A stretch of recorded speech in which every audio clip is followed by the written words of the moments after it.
नमस्कार. आज आपण मागच्या भागामध्ये सांगितल्याप्रमाणे या भागामध्ये मी तुम्हाला जरी आणि सिल्क या दोन धाग्यांपासून चेन स्टिच कशी बनवायची ते शिकवणार आहे. त्यामध्ये आपण पहिल्यांदा जरीच्या धाग्यापासून चेन स्टिच कशी तयार करायची ते शिकूयात. तर पहिल्यांदा आपण ह्या जरीच्या धाग्याला सेंटर जो असतो धाग्याचा स्टार्टिंग पॉईंट तिथनं आपण नॉट बांधणार आहोत. जी आपली नॉर्मल असते तशा प्रकारे नॉट करणार आहोत. अशी नॉट तयार होईल तुमची. तर धागा पकडताना आधी ह्या चिमटीमध्ये धरायचा, नंतर ही जी नॉट केलेली असते ती अशी ह्या पुढच्या बोटामध्ये दाबून धरायची. अशा प्रकारे धागा पकडायचा. हा धागा खालनं टाकायचा. धागा जसा पकडलेला आहे तसाच राहू द्यायचा. आपलं जे सुईचं टोक आहे, मला समोरच्या दिशेने जायचं आहे म्हणून हे जे सुईचं टोक आहे मी समोर ठेवणार आहे. अशा प्रकारे मी हे सुईचं टोक समोरच्या दिशेने केलेल्या कापडामध्ये टाकलेलं आहे. जरीचा धागा यामध्ये गुंतवला. आता जी गाठ दिलेली ती कापडाला टच होईपर्यंत मी धागा वरती ओढून घेतला. नंतर पुन्हा मी नॉर्मल जितकी मला स्टिच पाहिजे तितकी घेतली. सुईचं टोक समोरच्या दिशेने धागा गुंतवला खालच्या साईडने, थोडासा बॅक टर्न केला आणि पुन्हा वरती आला. बघा, थोडासा धागा गुंतवला, थोडासा बॅक टर्न केला. बॅक टर्न का करायचा? जो धागा असतो तो निसटतो. हे बघा मी तुम्हाला दाखवते. मी जर सुई अशा प्रकारे वरती जर घेतली तर हा धागा या आधीच्या टाक्यामध्ये जो स्टिच आहे त्याच्यामध्ये गुंतणार नाही आणि वरती पण येणार नाही. त्यासाठी थोडासा बॅक टर्न घ्यायचा आणि पुढे चालायचं. हे बघा, धागा निसटतो. मी सरळ घ्यायला गेली तर धागा निसटतो. हे बघा, त्याच्यासाठी थोडासा बॅक टर्न घ्यायचा.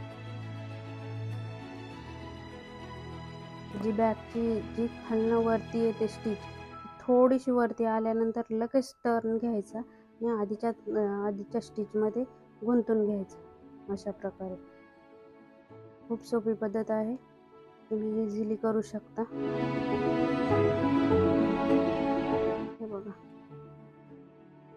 वरतून आपली चेन तयार होते आणि बॅक साईडने जी आपली मशीनची नॉर्मल शिलाई असते ती तयार होते.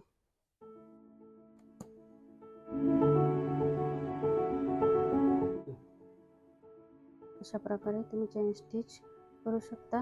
बॅक साईडने मी तुम्हाला जी मशीनची शिलाई येते आणि धागा कसा फिरवता हे पण दाखवून देते. बघा, असा धागा फिरवायचा, सुईच्या टोकात गुंतवायचा, वरती घ्यायचा, वरती चेन येते, खाली मशीनची शिलाई येते. जे टोक आहे सुईचं त्याच्यावरती मी फक्त धागा असा टाकला, इझी वरती येते. हे बघा, दिसते खाली मशीनची शिलाई आलेली आहे, वरती आपली चेन आलेली दिसते. ही मशीनची शिलाई आलेली, खाली ही मशीनची शिलाई आलेली, वरती हे बघा अशा प्रकारे चेन आलेली. याला चेन स्टिच म्हणतात. ही जरीपासून तयार केली आपण चेन स्टिच. झाली आपली चेन स्टिच झालेली आहे. वरतून चेन आली, खालून मशीनची शिलाई आलेली आहे. आता शेवटला जे एंड पॉईंट करायचा आहे त्यामध्ये नॉट कशी घालायची ती मी तुम्हाला शिकवणार आहे. कारण नॉट जर नाही मारली तर ही पूर्ण चेन उसवत जाते. त्यासाठी आपण बघूया नॉट कशी मारायची. आता हा आपल्या चेनचा एंड पॉईंट आहे, तर तो अशा प्रकारे थोडासा मोठा काढून घ्यायचा. त्याच्या अगदी जवळ एक छोट्या स्टिच काढून घ्यायचे. आता हे मी 2 स्टिच काढलेले आहे. या दोन्ही स्टिचमध्ये मी सुई टाकलेली आहे आणि हा जो नंतरचा टाका आहे तो आधीच्या टाक्यामधून असा अलगद आत ओढून घ्यायचा आणि अलगद आत ओढलेल्या टाक्यामध्ये सुई टाकून सुईचं टोक जे आहे ते असं उलटं करायचं आणि आधीच्या टाक्यामध्ये असं गुंतून घ्यायचं. अशा प्रकारे गुंतून घ्यायचं आणि ते नंतरच्या टाक्यातून असं बाहेर ओढायचं. वरती वर ओढायचं, खालचं खाली ओढायचं. आणि त्यामध्ये आता हे माझं वरती राहिलेलं आहे. सगळ्याच बायकांचा प्रश्न असतो की हे आमचं वरती राहतं, याला काय करायचं, काय अर्थ नाही. तर अशा वेळेस अगदी पुन्हा जवळ एक स्टिच घ्यायची, ती यामधनं आत ओढायची आणि पुन्हा सुईचं टोक आधीच्या स्टिचमध्ये अडकून घ्यायचं आणि सुई काढून घ्यायची, अगदी सैल सोडायचं आणि अशा प्रकारे खाली ओढून घ्यायचं.